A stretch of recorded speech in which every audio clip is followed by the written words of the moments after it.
Sekretaris Daerah Kabupaten Banjar Haji Muhammad Hilman pada video conference update COVID-19 di Comment Center Barokah Martapura, Senin 8 Juni 2020 menegaskan, setelah pembatasan sosial berskala besar atau PSBB tidak diperpanjang, maka status kembali ke status awal, yakni darurat bencana non-alam. Hanya saja ada pelonggaran di beberapa sektor agar masyarakat tetap produktif, tentu dengan protokol kesehatan agar aman dari COVID-19. Adapun pelonggaran tersebut seperti di rumah-rumah ibadah, sektor usaha perdagangan barang dan jasa, serta terkait hajat hidup orang banyak seperti pertanian dan peternakan, home industry, konstruksi, logistik, barang dan pertambangan. Selain itu juga harus memperhatikan protokol kesehatan COVID-19 seperti jaga jarak aman, memakai masker, dan mencuci tangan dengan sabun. Untuk sekolah masih dalam pembahasan apakah dibuka atau belum yang akan ditentukan dalam rapat gugus tugas. Data-data terkait dengan ini sudah dipersiapkan dan dipertimbangkan. Kemarin sudah kita nyatakan bahwa kita menuju normal dengan strategi baru.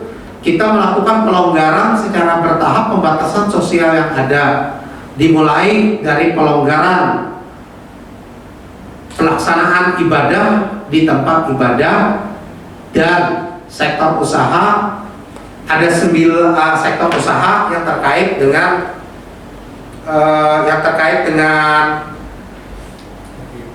perdagangan barang dan jasa.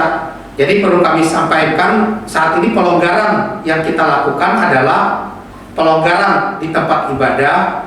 Kemudian yang berikutnya adalah 9 sektor usaha yang terkait dengan hajat hidup orang banyak, itu yang kita buka, yaitu sektor pertanian dan peternakan, kedua sektor perkebunan, ketiga sektor perikanan, keempat sektor industri, kelima sektor konstruksi, keenam sektor logistik, ketujuh transportasi barang, kedelapan pertambangan, dan kesembilan perminyakan.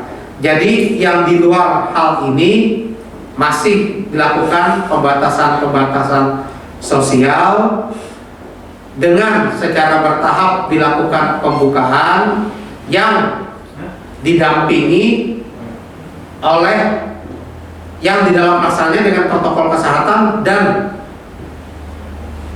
penertiban kepatuhan masyarakat didampingi oleh aparat TNI dan Polri. Jadi kita menuju ke normal, pembatasan sosial secara bertahap itu kita buka.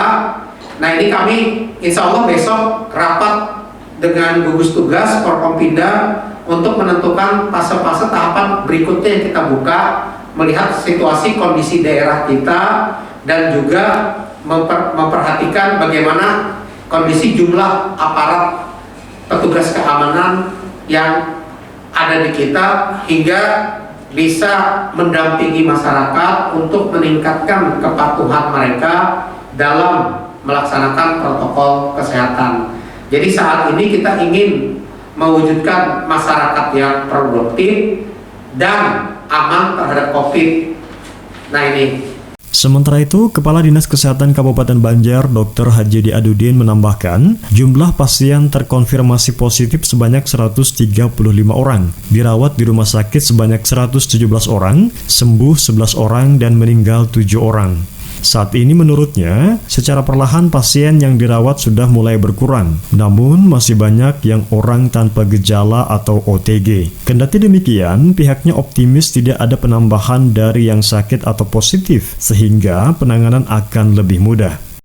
Adanya bantuan penambahan 2 unit PCR saat kunjungan gugus tugas nasional beberapa waktu lalu di Kalimantan Selatan tentunya akan bisa mempermudah kinerja petugas dalam diagnosis secara cepat hasil swab test yang dilakukan.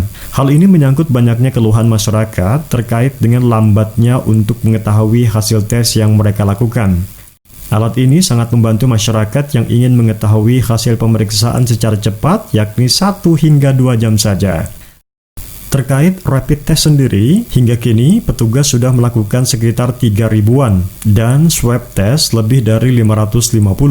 Dan ke depan 200 lebih akan keluar hasilnya, dan kemungkinan besar dari hasil tes tersebut akan ada penambahan pasien yang positif COVID-19. Tim Liputan Kominfo Banjar melaporkan.